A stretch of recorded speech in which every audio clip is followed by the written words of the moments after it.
Okay, so this is the first Elision Podcast. And in these podcasts, we're going to be bringing in business owners and talk about strategies and the journey and all things business related, really. So the first session that we've got Stuart Garrington and we've got Tom Swanton. And they are both business owners in the fitness industry.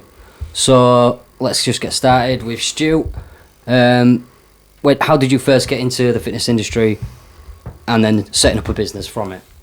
So I've been in the fitness industry since I've been 15. I went to work experience from school. I had a little, I was up at Atlanta Gym on Clifton Moor, just cleaning machines and stuff like that. I did my 2 weeks up there. Went on to go get a part-time job there and stayed there for a few years. Obviously it's a bodybuilding gym and I got into the bodybuilding competing and stuff like this, and the guy that I was training with, we'd often talk about opening a gym and stuff like this while we were training, and then just randomly a unit came up. He's probably in his mid-30s, I was only 22, so I still felt like a bit of a kid really, but obviously I had him to kind of guide me a little bit and kind of took the leap to go and actually do it. I don't know if I'd have done it if I was on my own at that age, but and then it just snowballed from there really. That was 2006 we opened eBar Fitness. Couple of years later I went on to, 6 years later I went on to open another one in Leeds. I was just finding my feet by that point, and a couple of years after that I opened another one in Leeds as well, which I've since sold. So and then off the spin off from that really is all the personal training and online coaching and stuff like that, but everything that I do is related in the fitness industry. So yeah, cool. Okay, Tom, give us a little introduction about yourself. So in terms of getting into fitness, it's something I've kind of done since I was 16. I'll be completely honest, I had no intention whatsoever of doing this as a full-time job, for many reasons really. I kind of fell down the traditional path of thinking you go to school, you study, you get a job, and it kind of diluted my passions. But being quite a student of like fitness and bodybuilding more specifically, I've always loved it, I've always done it, I've always read about it, I've always kind of done the research and my homework. It was only until I was going through a pretty rough time in my life, big rut, just really struggling mentally, I kind of fell out of love with it, and other areas of my life started to suffer. So I basically got into fitness again, bodybuilding again. I was at a low point in my life, so I basically turned to obviously Stu, who's sat next to me. My rationale was just go for the best person with the most knowledge, and just kind of rebuild from there. And through obviously getting to know Stu and improving and learning, he kind of gave me a different perspective on fitness and bodybuilding and the industry and how you could make it, and it kind of massively inspired me to set up my TS fitness business. And without waffling on too much, that's pretty much it. It's a nice intro. It's a question aimed at both of you really, but do you think setting up a business has changed you as a person for the better in all aspects of life really? Yeah, absolutely. I mean, I can't really see myself ever working for anybody ever again. Not really. It wasn't really for me before I set up eBar. Like I said, I was only 22 when I did it, but them few years of working for other people, it's just my natural instincts were to go and work for myself. I wanted to do what I wanted to do. I wanted to make a lot of money doing something that I actually enjoyed. Mm-hmm. I mean, I was only working in gyms before that, but I did have little stints on building sites and labouring and what have you, and it's not for me, Yeah, so I was exactly the same. Yeah, you do what you need to do when you're younger, not to make the money, but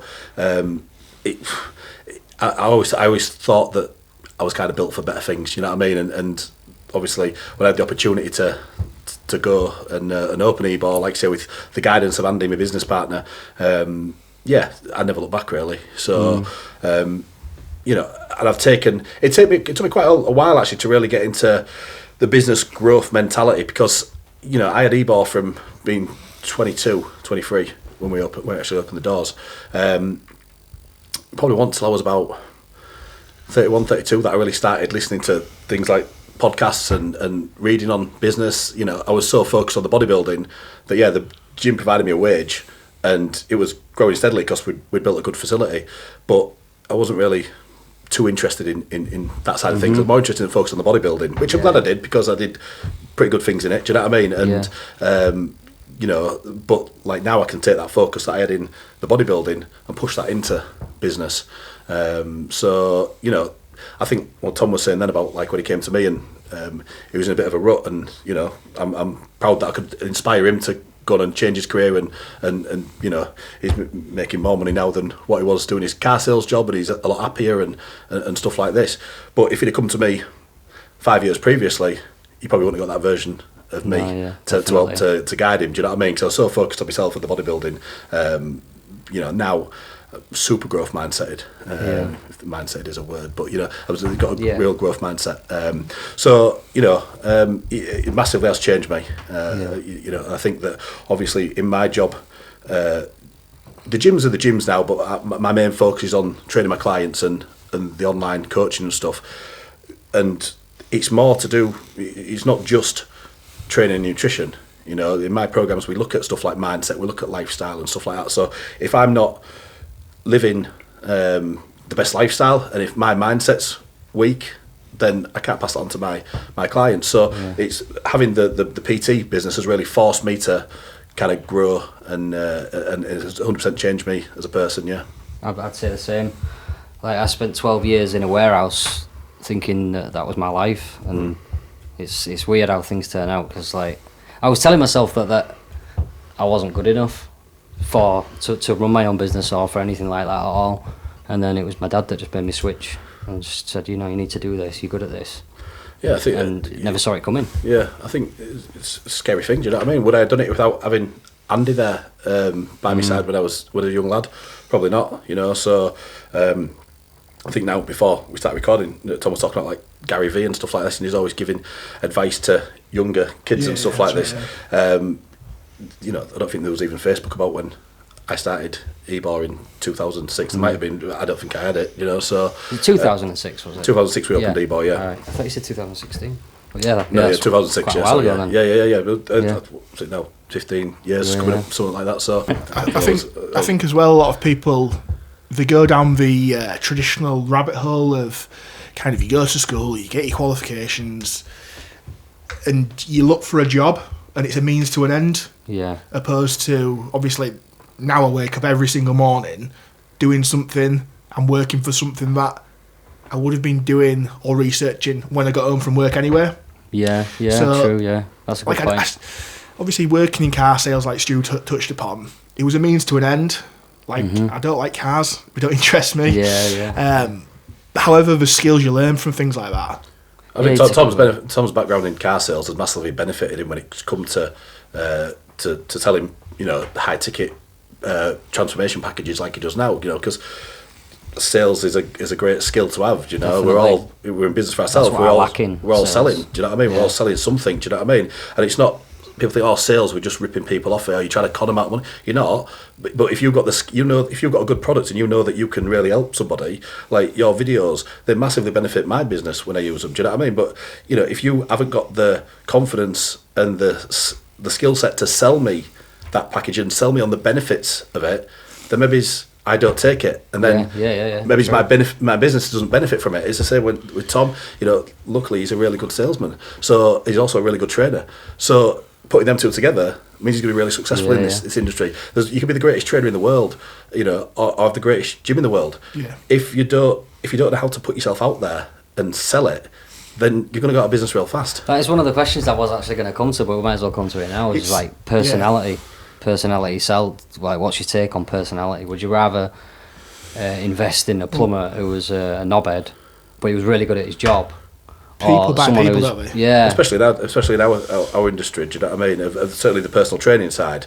You know, I suppose I could be a knobhead and people still want to come to my gym because I'm not the face of that gym. Do you know what I mean? But like as a online coach or a personal trainer, if it's my job to guide you one-on-one through your transformation process or whatever it is you want to achieve, if we don't get on, or if I'm come across like a dickhead, then you're not going to want to invest in me. You know, so.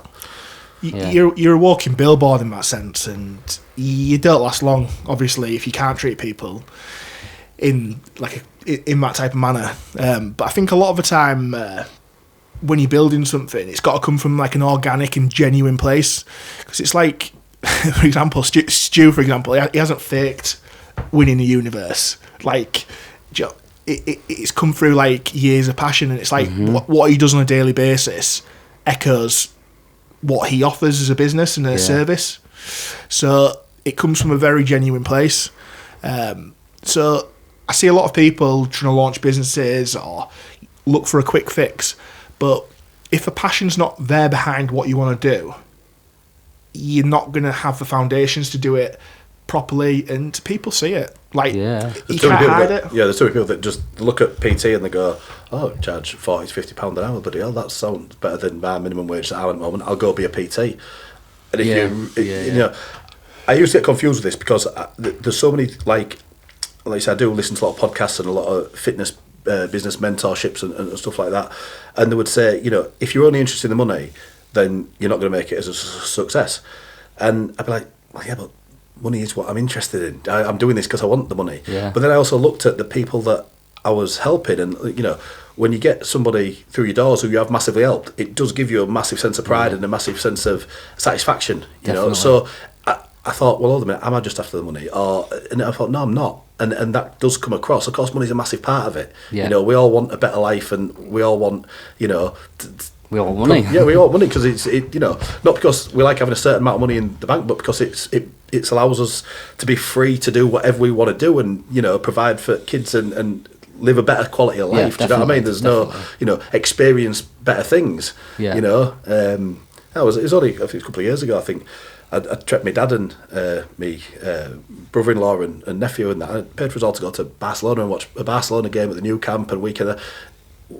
You know, that's an experience that my nephew and me and my dad and everybody won't forget. Do you know what I mean? Definitely. It's not possible to do stuff like that if you're not making the money. Do you know? Exactly. Yeah. So it's hugely important, but you have got to have a love for doing what you're doing. If you are genuinely only here to collect the cash and you don't give two shits about your clients, it's see-through as well. 100%. Like, definitely. You know who's genuine and disingenuous. You can feel the passion, can't you? 100%, and it's just the type of thing where you can't maintain that level of excellence or that level of quality if your heart's not in it. For example, I've tried to do things in the past for the wrong reasons, or I might have tried to do a new hobby, or like I love music to pieces, but I tried to start playing the guitar. Right. I never enjoyed it. It just wasn't for me. And I just couldn't maintain trying to learn something or practice something that I didn't like for argument's sake. Yeah. And the point is basically you just need to come from like a really honest, genuine place. That's the foundation. That allows you to be successful. And if you're producing something which is top quality, the money will come. Yeah. Like the money will come, as long as obviously you structure it right and you've got the right process in place. And when you're producing money, it allows you to relax. Definitely. And produce more organic content rather than this kind of reactive approach where you're trying to sell a quick book, you're desperate and you're trying to make quick money. It's more of an organic, as I keep saying, genuine kind of product. Especially in our industry, because we've got to, you know, if we're just going, buy our package, buy our programme, whatever it may be, people are going to get real bored of that on social media. Do you know what I mean? Obviously, the bulk of what we do now is all social media. So we've got to be there providing value, you know, and to do that, we've got to care about helping people and getting them results. So yeah, definitely. And I feel like, I'm sure you'll probably agree with this, Stu, originally, when you kind of got into this whole thing, it was kind of a self-motivated, maybe not self-righteous, but it kind of comes from like a selfishness of you want to get better for this, you want to get better for that. But it's strange how like it kind of almost goes full circle when you do start helping people. You almost realise, I actually really like this, and it gives you a sense of satisfaction that you didn't think you would ever achieve. Yeah, I don't know if you're the same. Well, like I said, through my 20s, all I cared about was bodybuilding. The only thing I give a shit about was how much muscle can I put on this week, how much, you know, where's my next protein meal coming from, what's my next training session. It was all me. It's a very, very selfish sport. Yeah.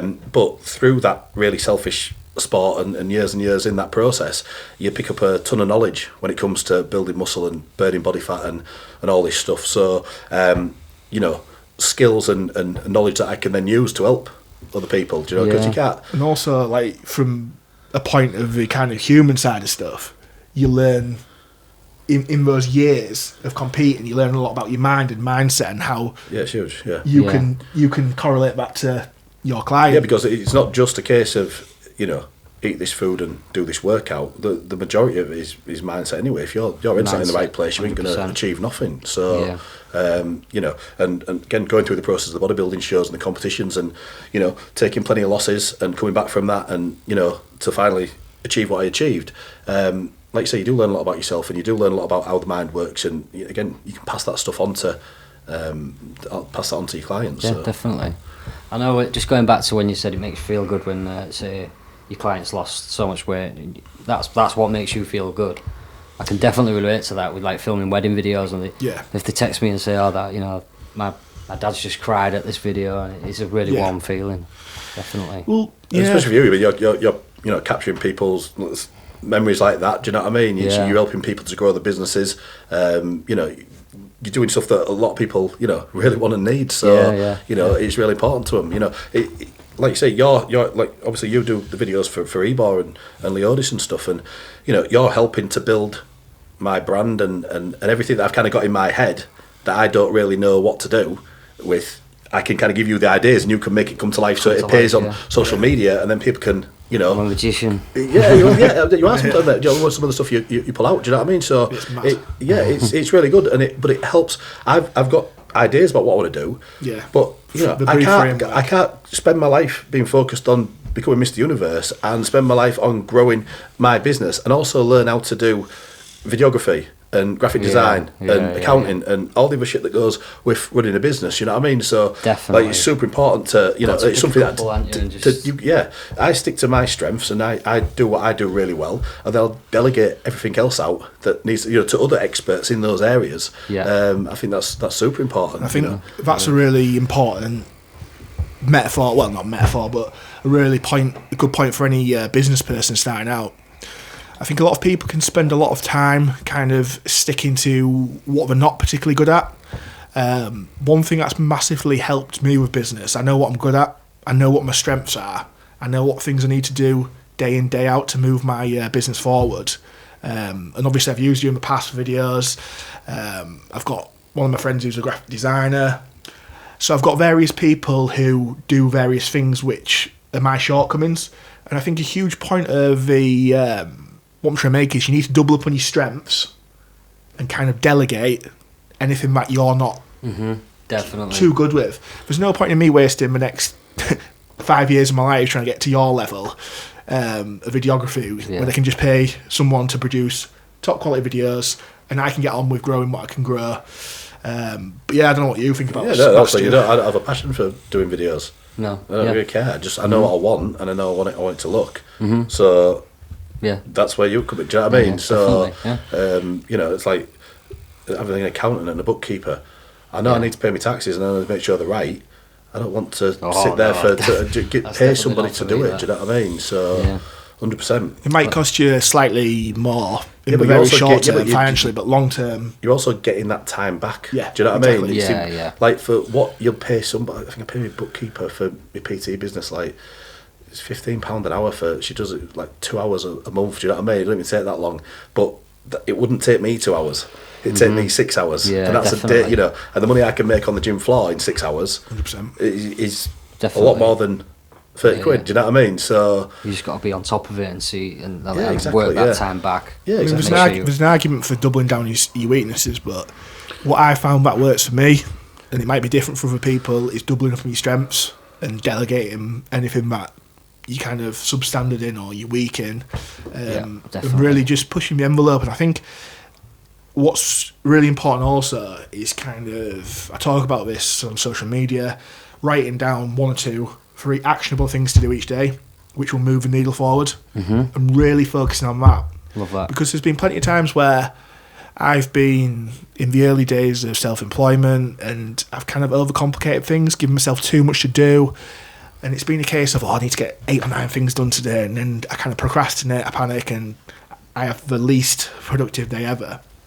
But if you kind of write it down, kind of a long-term goal, and then find out what the short-term goals and the things that are going to provide me the most value and move me towards my goal, and just action those day in, day out. Obviously, you need to take stock and change perspective now and again, but usually there's 2 or 3 things that move the needle forward each day which you need to focus on. And that's what advice I would give myself, younger self, and anyone else kind of trying to build a business of any description. It's hard when you first started out. Obviously, you ain't got that money to just invest in, you know, a videographer and a graphic designer and accountant and stuff like that. So you end up doing a lot of it yourself when you're first starting out. Yeah, definitely. But, you know, again, it comes down to reinvesting, you know, the profits of the business, and as soon as you start making some money, start reinvesting the business to grow it and to help like that. So otherwise you can never, you know, if I'm too busy doing other stuff, then I can't put that time into my, you know, I'm always learning, I'm always, you know, trying to do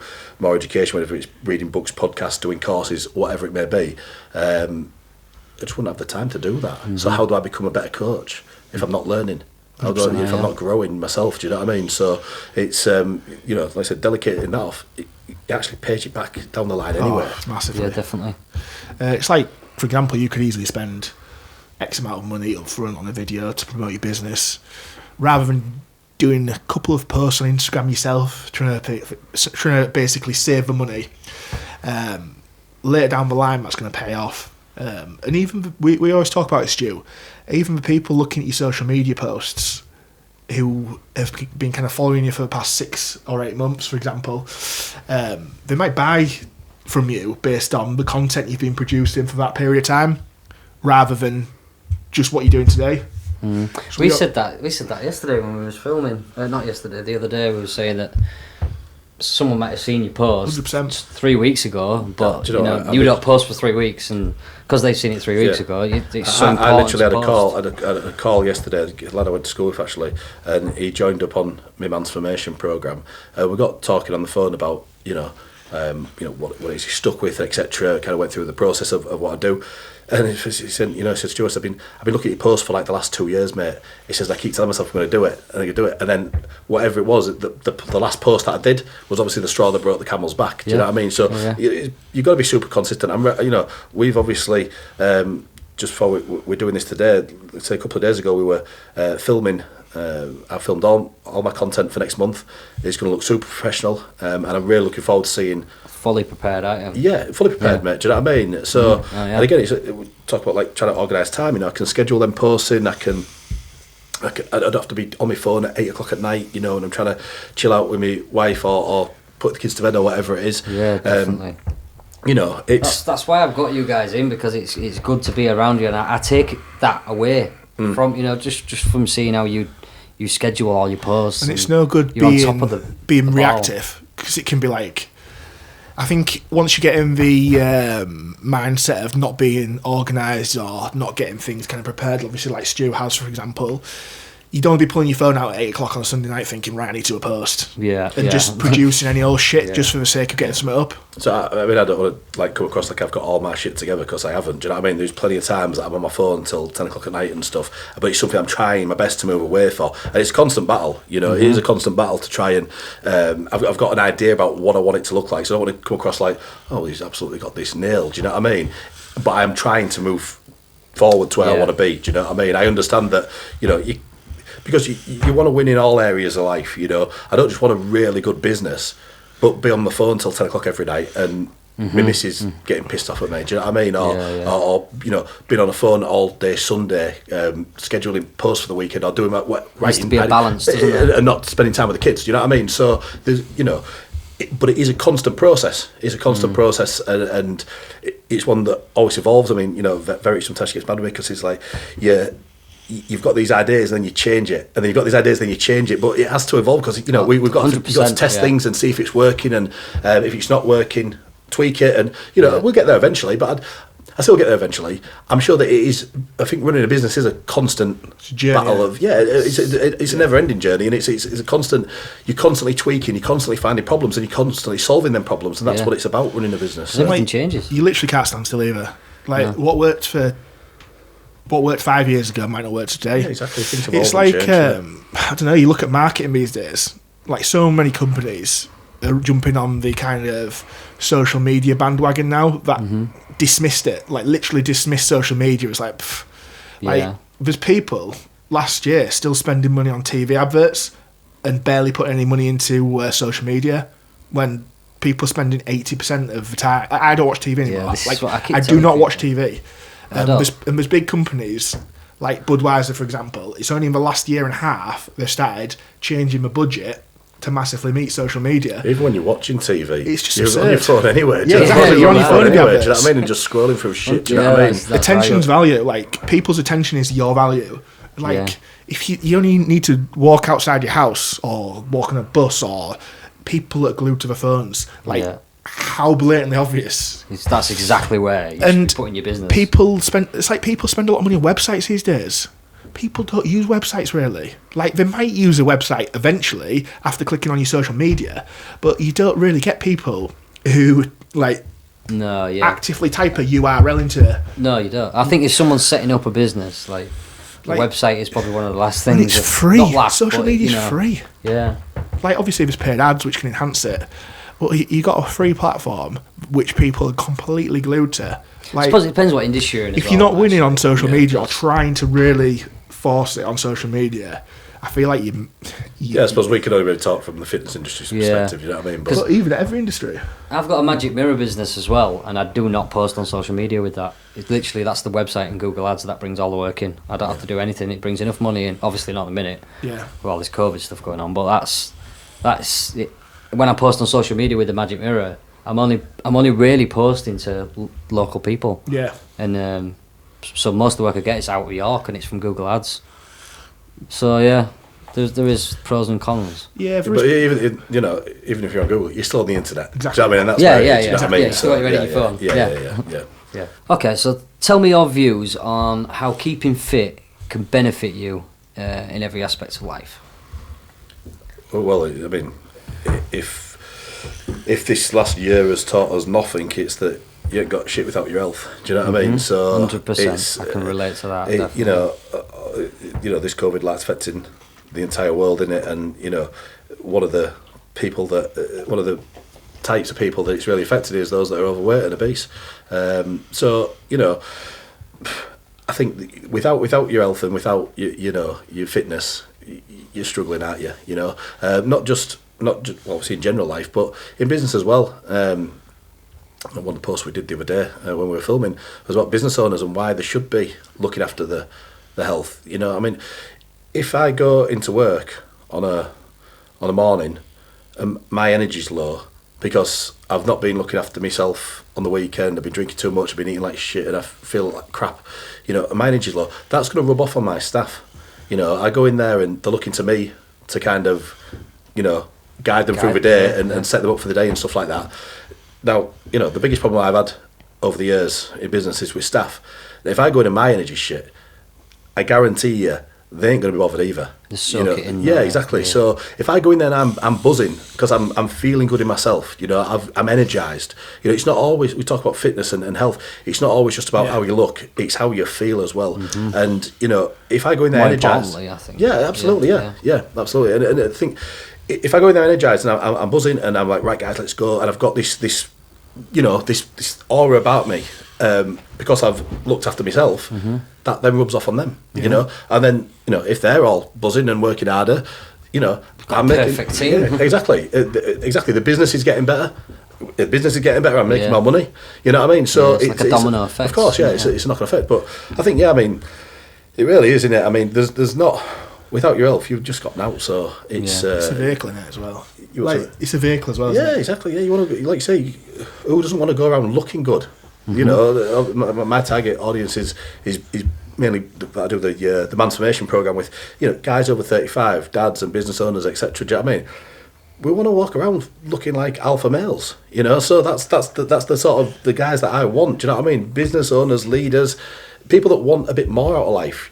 So like I said in the previous question about we want to win in every area of life. But it all starts with you.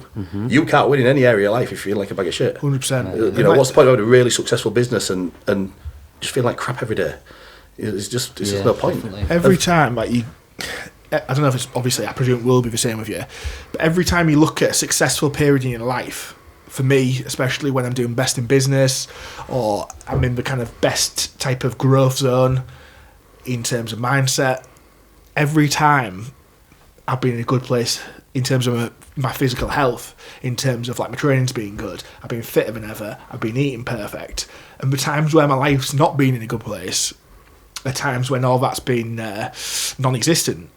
And also, like, I completely agree with everything you said, but I was just talking about this with you a couple of hours ago, actually, but the structure and the framework, good discipline and organisation with your meals and your exercise provides you, it kind of gives you the gaps in the rest of the day to fill it up with productivity. And without the kind of rigid structure of the meals and healthy eating and the exercise, I find it's a lot easier to drift and be unproductive and just... Yeah, So when I'm getting ready for a show, obviously it is super regimented. You get up at this time, you do your cardio at this time, meal one is at this time, and this is the exact amount of food you're having, and that's what you're having. And then you've got a gap, and then you've got another meal, you've got a training session, then, you know, everything's set out for the day. And because you have that sort of structure and organisation, I always feel like I achieve so much more in every other aspect of my life when I'm prepping. So yes, sometimes it's not nice. You feel a little bit hungry, and you know, because I'm doing it to the extreme. I'm not talking about the normal guy, but if I was doing it to the extreme, there is obviously a downside. You feel a bit tired, and you're putting a lot of graft into the gym and stuff like this. But that's only towards the end of it, really. At the start, the first few weeks of the prep. Is it to do with the body fat as well? The low body fat? And you just by that point, I think it's the regimented issue, isn't it? The kind of, you've just got, you're in a zone, aren't you? Yeah, I mean, the tiredness comes from, like you say, you're just worn out by the end of it. Do you know what I mean? You're very low on body fat, and you're very, you're drained. You put a lot into the last few months and stuff like that. But up to that point, you have that discipline and structure to your day. You're able to just achieve so much more. You know, like say, if you've got no reason to get up, you don't get up. You know, you'll sleep in or whatever it is. If I know I have to be up because I have to do cardio at this time and I have to be eating my first meal by this time if I'm going to get all my meals in, that just sets me up for the day. So, you know, again, we can take that from what I do, what I do, the extremes of bodybuilding, and we put that into my normal person program. You know, we get up at a certain time, we eat a certain breakfast, we try and work out on the morning, this sort of stuff. It does just set you up for the day. It means you could be a ton more productive. Once you start your day like that, you know, I'm a big fan of getting up and going straight to the gym if you can. Maybe have a meal if you want first, or go straight to the gym. Do it in the morning. It sets you up for the day. You are not going to. You're not. You train first thing, don't you? Do you know what I mean? Yeah. So you get up, you do your workout. You're not going home and having a bacon butty. You're not going straight to McDonald's after the gym and getting a breakfast. You know what I mean? All days where you get up at 11. You have a meal and it's not a good meal, and then you think to yourself, it's 1 o'clock now. There's no point me really cleaning it all up. Fuck the day. Just let's write that out and let's just go for, you know, let's start again tomorrow. And it's like, whereas if you start, you know, because especially as, you know, this is obviously going out to business owners and stuff like this. As a business owner, if you are, you know, sometimes you have to deal with a lot of shit every single day. A lot of problems come your way. Well, if you've already got up half an hour and started your day with a workout and started your day with a healthy breakfast, you know, no matter what crap gets thrown at you through the day with either work or family or life in general, you've got that's in the bank. It's done. Do you know what I mean? So you've already exactly that box is ticked, and you're moving towards your goal. All you've now got to do for the rest of the day is have another couple of healthy meals or whatever you're on, whatever plan you're on, and the day's won. Definitely. You know, so like because sometimes you could go to work and there'd be a staff issue. You could get home, have a barney with missus, whatever it may be. By the time it gets to 8 o'clock at night, you're thinking kids are playing up, whatever it is. I'm not doing this workout. Do you know what I mean? So if I'm doing it by 3, I'm usually like, yeah. We all know for it. Like it might be slightly controversial, this, but like I completely, well and truly believe it. Like you enjoy yourself more when you're in good shape and you're healthy. Like there's nothing worse than going out on a night out and feeling like you're overweight and you've had to put a certain t-shirt on because you don't feel comfortable in other ones. But when you're in good shape, you feel healthy, you feel fresh, you go out and enjoy yourself and you can be your true self. Like I've had stages in the past where I've not been going through great places mentally, and it's a snowball effect. 'Cause you're not good mentally, you're not good physically. You'll go out and you'll be kind of less sociable, and you won't want to speak to people, and it's just one big snowball effect. But once you get yourself in good shape and get this routine and this healthy lifestyle, it's a massive confidence. You start boost, to improve your confidence, and even like things like your demeanour. Like, people don't realise, like, when you're in good spirits and your mindset's good, your shoulders actually elevate. Your head's more up, and all these can be factors for serotonin release in your body as well, that people don't know about, even if you're going down the scientific route. So it's a catalyst for everything. Like, I'm sure Stu's a better dad when he's nailing his meals and healthy and training.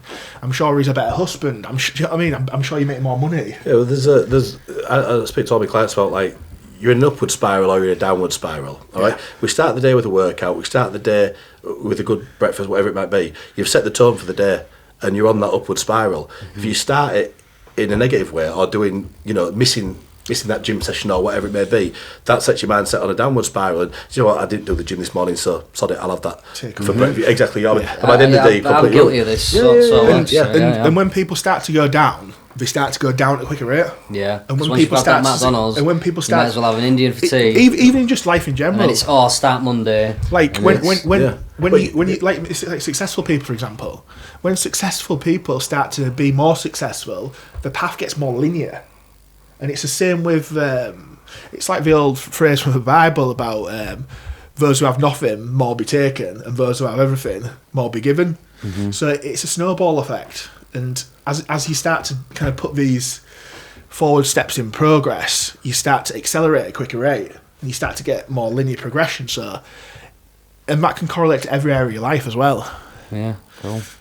Back to the how you start your day, because that was actually one of my questions as well, because we seem to be covering them all naturally. I hadn't even read the questions. I know you sent me them, but I didn't actually even read them. Well, but this is good. This is good. But yeah, like, if I don't get up at 5:30 every morning and in the gym or going for a walk by 6, like, I have such a different day. I really do, and it's crazy. Yeah, it's a big. This is why, like I said, I now listen to a lot of podcasts and audiobooks and stuff like this, and about successful people and kind of see what they're doing. And everyone pipes on about this morning routine and how important it is, because it sets the tone for the day. A little bit difficult with me, because sometimes a lot of my clients want to train first thing. So my morning routine is normally get out of bed, grab a shower, some breakfast, and to work. But if I wasn't doing the one-to-one clients, I would 100% have a morning routine that really, really serves me.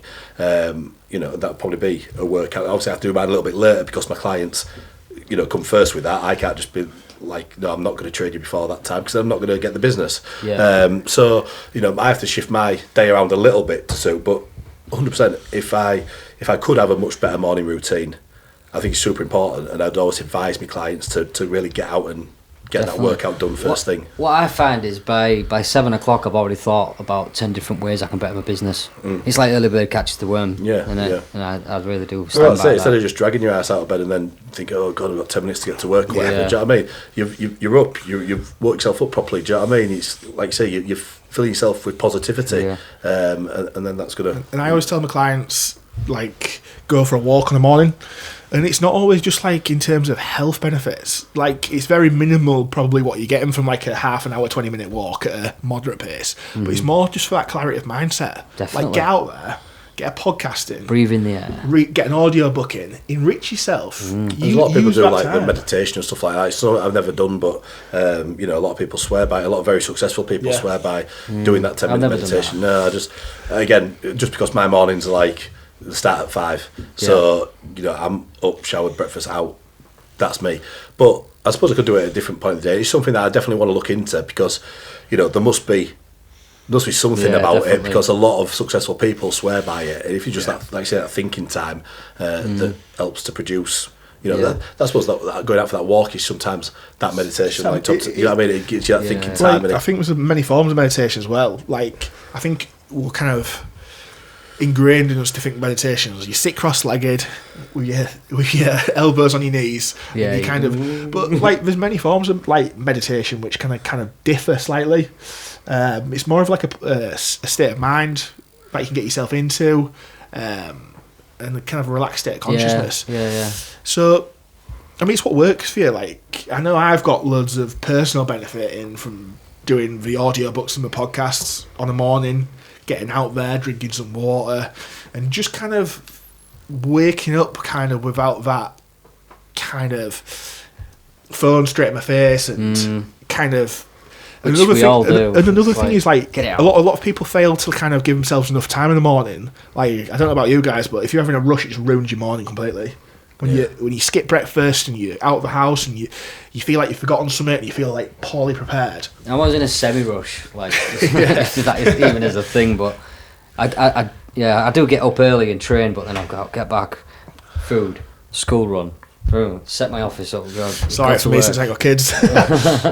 I'm a lucky person that should be enjoying it. I secretly like it like that because if I have that 10 minutes to sit down, I get what you're saying. Yeah, it's no good for me. I like to be active. What do you think is harder to keep consistent, nutrition or training? Nutrition, isn't it? Yeah. I think like a lot of people, the trains are fun, but I know like it does get reasonably monotonous after a while. Like it happens to every single person where they go through bouts where their training kind of falls off or they're not as consistent. But I know obviously we're more extreme, or you've been more extreme, especially where you've kind of been eating 6 meals a day. But people need to realise like you can't out train a bad diet, but you can kind of out diet less than perfect training, if that makes sense. Yeah. So if there's one thing you're going to prioritise is getting your food in, opposed to being as perfect with your sessions, if one's going to be kind of prioritised over the other. Yeah. Because if you actually like training, it's gives you a bit of a high. We talk about like these different types of meditation and stuff like that, and you know that's for some people is their buzz, stress release, and that's their buzz and stuff like that. So that makes them feel good. So that makes them want to go. You know, if we're talking about I've got to lose X amount of body fat and stuff like that, so there's chicken and broccoli. Well, that's not making me feel very good. Do you know what I mean? So it's like that's why it's harder, because you're not getting that sort of pleasure fit back from it, whereas you do from a workout. Well, yeah, exactly. Yeah. So you know, it's so much easier to stick to your training than it is to a diet plan. I mean, for a lot of people. Certainly, most of the queries I get, the more nutrition related than training related, because I mean, like you just said, the enjoyment's in the training. Like that's it's also a bit of a minefield when it comes to nutrition. There's, like you said, you'll be getting more questions about it because there's a million different diet styles and plans, and which one's right for me, and so you know, training, you know, even if you don't have a particular style, just go in there 45 minutes and get a sweat on. You know, just be burning calories. Exactly, yeah. You know what I mean? Go do something. Go for a walk. That's your training. Do you know what I mean? It's like so it's easier. Yeah. And it makes you feel a little bit better straight away. Yeah. Whereas the nutrition side, it's complicated, and you don't know if you're doing it right, and even if you... And it takes time. Yeah, exactly, yeah. Which is good, because it's why me and Tom have jobs, you know what I mean? So we can solve that for people. So you know, if it was easy for everybody, then we'd be out of work. Yeah. So, you know, this is, you know, again, it's good. Somebody that can save you time and money like you do with the videos for my business. It's like I save other people a lot of time. They don't want to learn nutrition and they don't want to learn the right way to train. So you know, we can provide that solution for them straight away. I think that kind of comes full circle, really, to what we were just talking about before in terms of like we delegate the things we're not good at, and I think people should do that in kind of a broader picture in life. Yeah. Like, there's no point a kind of high-end banker, for example, who works in the centre of London. He might work 60 hours a week. He might have the most demanding job in the world. He's on good money. It's like use a professional to help accelerate the kind of nutrition, the diet side of your life, and the training side of your life. So that gives you more energy and frees up more time for you to excel in your job. Well, because I've been doing this for over 20 years, training and bodybuilding and stuff like that. That banker that you talk about can never learn what I know, because he won't be as passionate about it either. That's just a side thing to improve his life, isn't it? Even if he wanted to, even if it was his passion, he could never learn what I know, and because he's never going to have the time to put what I had into the bodybuilding and the extreme muscle building, the extreme fat loss and stuff like that. So absolutely, you should be delegating that out to to people, to professionals. You know, you want to buy speed and you want to buy. And like, I don't want to make all the mistakes that we've made over the years of doing this. You know what I mean? And like, it might cost you a bit more money, kind of here and now, but later down the line, what you're going to get is a proper result, opposed to you trying to wing it, falling off a wagon, and just. But it's also it's not actually really costing them more money. It's not, because you know how much I've spent on my education and you know the food and the training and the everything that I've done with bodybuilding. It's a bloody fortune, and they're not going to spend that to get the knowledge and the information that I have. So as well as like as well as external courses and stuff like that, do you know what I mean? So just like I'm not going to go and spend thousands on accountancy courses and stuff like this. I have no interest in that, and I don't want to spend that experience. You know what I mean? No, exactly. So you can't buy it. Oh yeah. So while we're there, actually, the Mr. Universe. I did want to come to that actually. Just run us through that. Like how was it at the time and like. Preparation, how did it feel when you won it? Just a backstory on it. Yeah. So it was like I said, I started training when I was 15. As I was my last year at school. Actually, a little before that, I had a little weight bench at home, probably 13, 14, and a little pull-up bar and that on my door frame and all this sort of stuff. But I was 15 when I first went to the gym, and the guys that ran that gym, they ran the Mr. York show, the bodybuilding show. It was one or two proper bodybuilding gyms in York at the time. So I kind of got in that circle, and I went down to watch a show, and I thought I can do this. I can have a little crack at this next year, maybe. So you know, again, it was my passion, and I loved doing it. I think I was doing a bit of Thai boxing at the time. I never really liked getting punched in the face that much, so I just and I wasn't that good at it. Do you know what I mean? But when I was lifting weights, that just felt right. You know, in fact, even before the Thai boxing, I was doing cross-country running.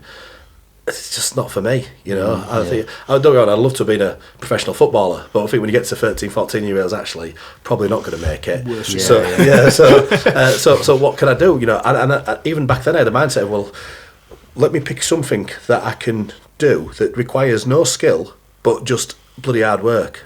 So cross-country running was what I thought. I'll be a runner. And I tried that, and like I say, it wasn't for me. And then I found bodybuilding. I was like, well, actually, if I just outwork everyone, and now I'm stricter than anyone else on my diet, I could really achieve big things. And I went through the ranks. I competed when I think I dieted when I was 17, and I think I was just turned 18 when I did my first show. A few shows as a junior, under 21s, went through the novice ranks, and then I got into what is called Class 1, was about 25, 26 year old. And I started chipping away, trying to win the British title, and I thought a couple of sixth places, and then third place, and I think I got a second, and like I say, eventually I went on to win the British title, the Mr. World, and the Universe. By the time I was 30, but yeah, it was just a culmination of lots of consistent hard work between being 15 years old and being 30 years old. So you know, to be fair, when I was coming up to that Universe show, I knew I was going to win it. I had that confidence in myself. I just knew with the people that were coming in from. I mean, you never know. There might have been some guy that I'd never even seen turn up and absolutely, yeah, exactly. Yeah, so sometimes do you see who you're going to compete against. Well, at that level, you can know. You know. Who's big on the British scene, who's big on the Brazilian scene or the Australian scene or whatever it might be, you know, so you kind of know your peers in your own class.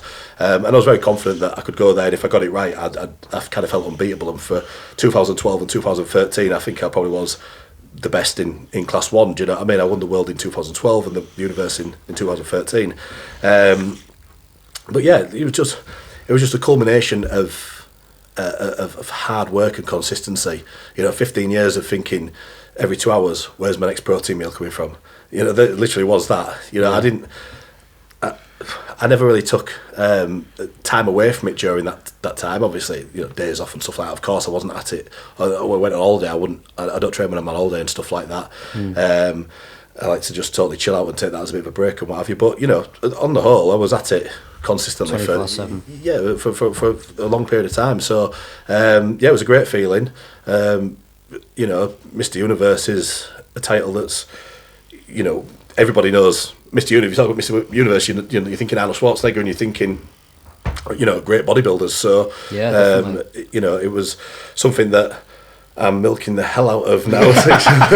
Don't blame you. You know, I do Yeah, same. but that you're milking. You say you're milking it, but you've earned it. Yeah, no, Yeah. absolutely, yeah, So- yeah. And no one can take that away from me. No matter Yeah. what I do from this point forward, if I never step foot on stage again, doesn't matter. My marketing, when it comes to my business, will say Stuart Garrington, Mr. Universe. I think it's the only sport in the world that I can think of where it's purely hard work based. Obviously, there's a genetic factor, but it's like Messi can, for argument's sake, can have a terrible week in training, turn up on weekend, score a hat trick. But if you have a terrible week in the gym and you skip your diet, it's going to show on stage, isn't it? Like it absolutely will. Like you can't hide.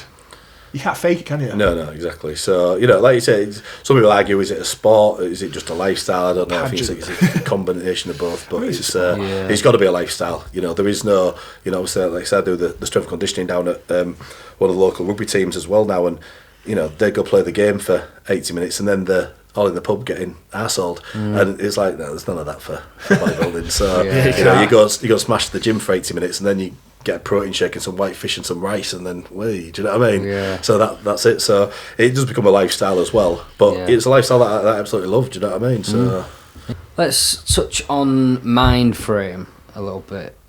So people who fall off the wagon, why when they know they are eating crap and not training, why do they keep falling into the trap, basically, of falling off the wagon? It's a downward spiral, obviously, part of it, in terms of it gets harder as you do worse. I think a lot of people try and be too perfect too quickly.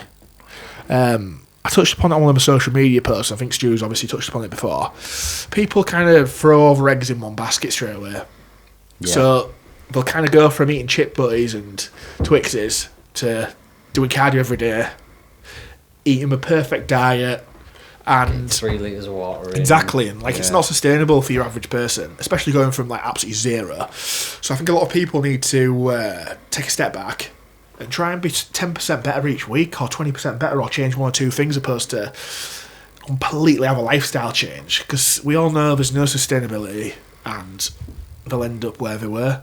And a lot of these people who are on these new diets and whatever, they've tried the other 500, and it's like the same people who have had 20 PTs, like it's the same type of mould of people.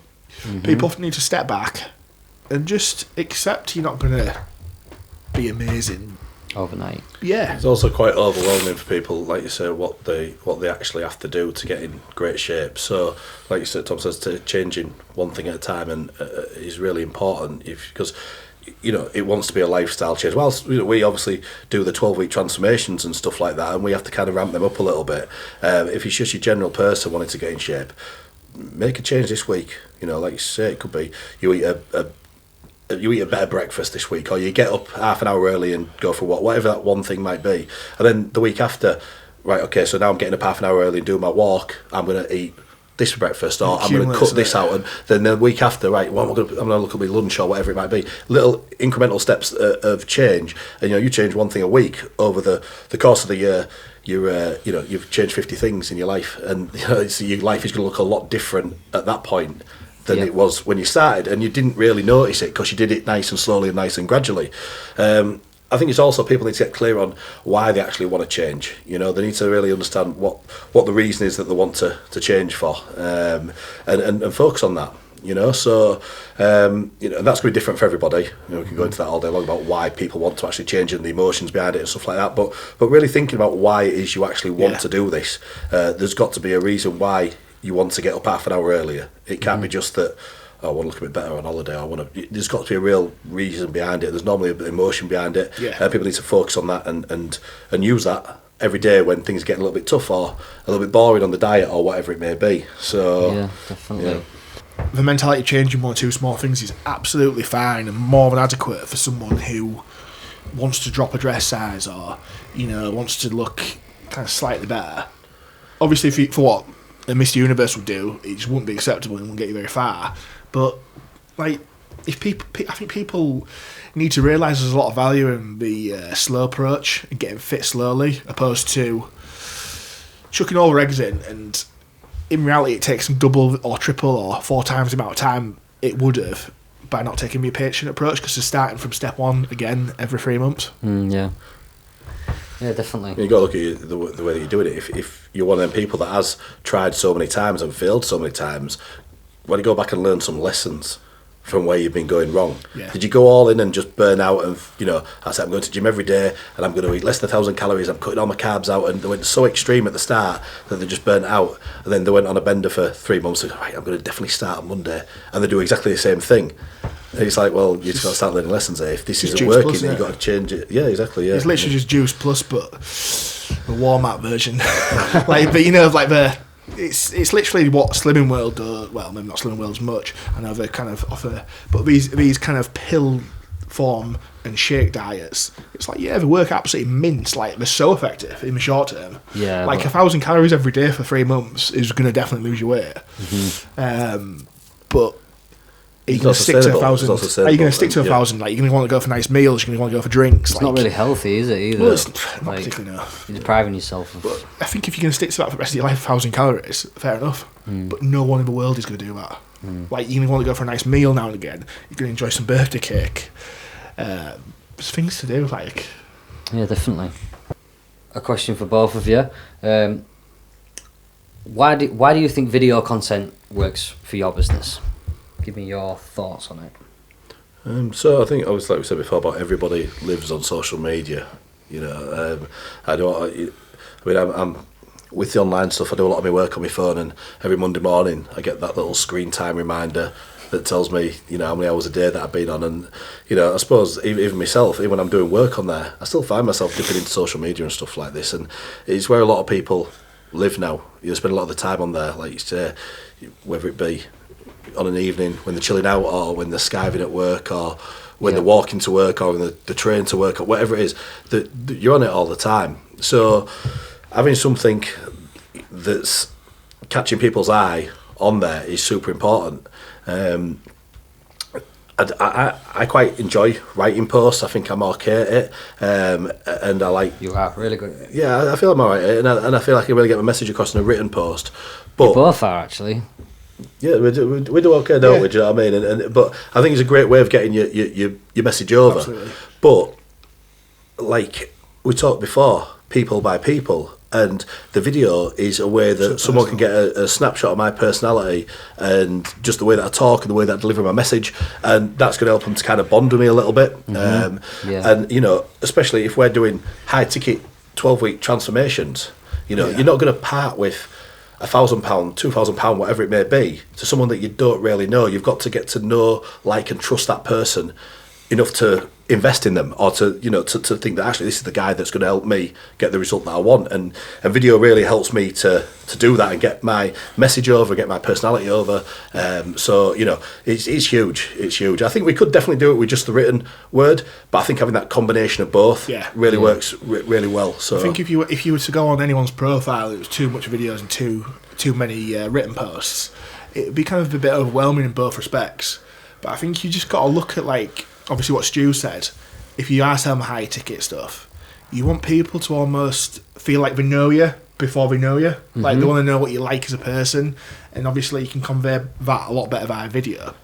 I think you've also got to look at, like, the social media landscape as well, in terms of, like, TikTok's huge, Snapchat's huge, like, Reels on Instagram are huge, IGTV's huge. There must be something in that shift to video and visual that's capturing people's imaginations. Definitely, like video's huge at the minute. Like I felt the guy could have grown a business. Yeah, exactly. And doing as well as I am, if it wasn't for social media. And if you look at it now, it's probably there's probably a case for, like, radio and, like, audio is coming back in a lot. Like, you look at podcasts, we're doing one now. Like, and it's you've just got to understand, like, if these big tech companies are investing a huge amount of money into certain facets of their, like, social media, you've got to look at why they're doing that. Like, there must be something in that. So I think, like I was saying about TikTok and Snapchat, like, they're huge at the minute. So I think video is a good place to put your content, because people's attention is definitely being grabbed by it. Yeah, 100%. Yeah, all right. We'll just end on this then. So what's the plans for the future? 5-year plan, or where do you see yourself in 5 years? Should we say? Shall I go first? You go first. I don't 5-year plan. I don't really know, to be honest. Where would you like to be then? I think that I'd like to. Well, in less than 5 years, I want to be off the gym floor doing the one-to-one stuff, and I want to be solely online. It's more scalable. I'm really clear on the sort of blokes that I want to help, and I've got my target audience in place, and I want to expand that out from not just the York or the Leeds area. And the way to do that is by growing my online, the program. So it's also very time consuming. The one-to-one stuff.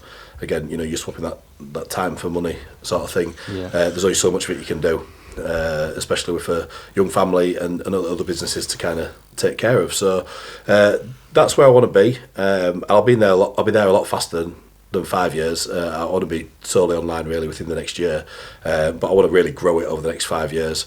Who knows really where 5 years will take me, but I think like you say, it changes all the time. Yeah, it changes all the time. It changes all the time. I don't get me wrong, I do enjoy being on the gym floor and stuff, but I think from a business point of view, I can help a lot more blokes out by being an online presence.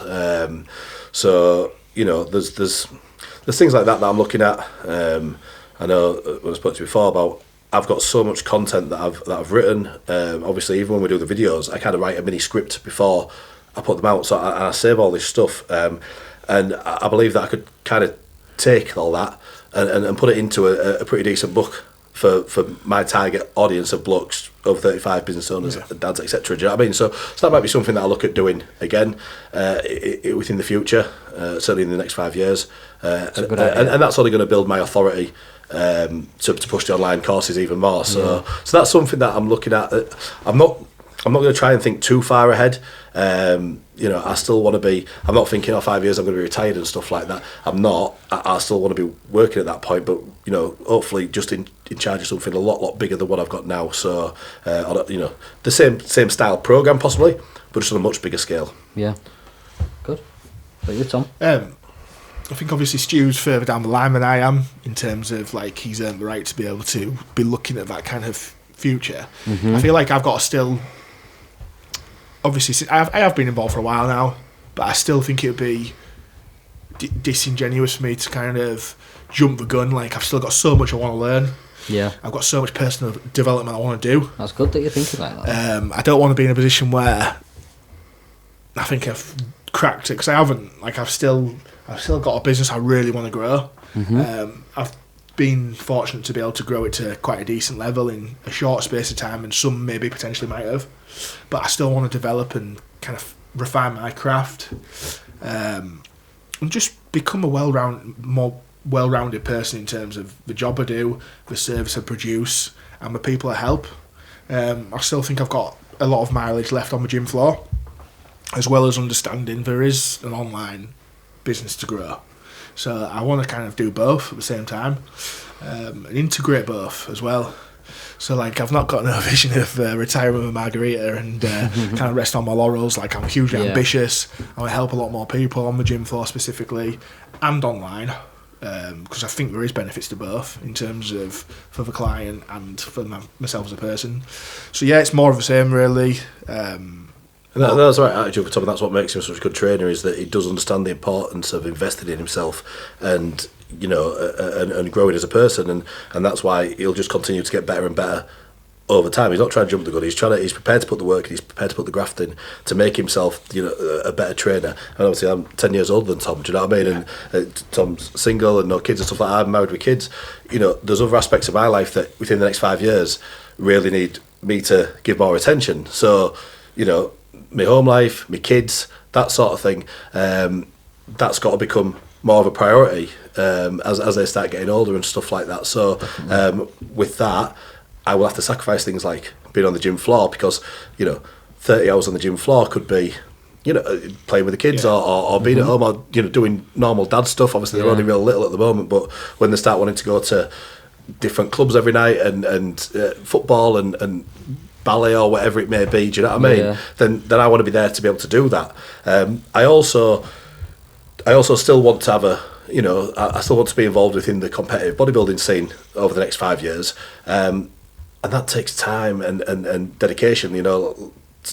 I can't be working 30 hours on the gym floor trying to be a great husband, trying to be a great dad, trying to run businesses and live that real elite bodybuilder lifestyle. So that's if I want to have a go at that again before I get too old, then I've got to move away from giving away so much time on the gym floor and pursuing that. And again, becoming maybe he's a 2-time Mr. Universe champion is only going to benefit the business in the long run anyway. So yeah.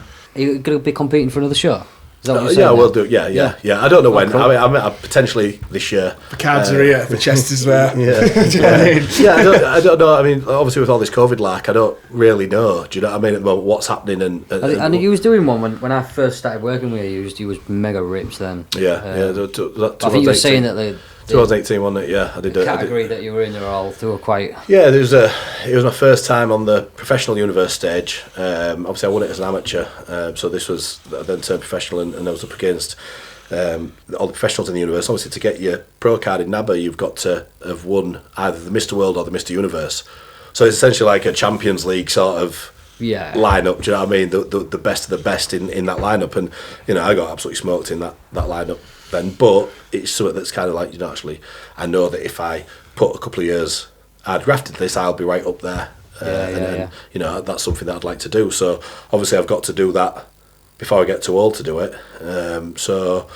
That's something that's on my mind really, and I'd love to have another go at that. Exciting. Yeah. Spot on. So thanks for coming in, guys. Thank you very much for having us. Yeah, cheers, mate. I got you in because what you post on social media, if you don't know these guys, go and follow them because the content that they do post on there is really good. Also, go and follow Inner Sound Audio as well. These are the guys that have set this amazing podcast up. Thanks for watching, listening, and see you next time. Thank you.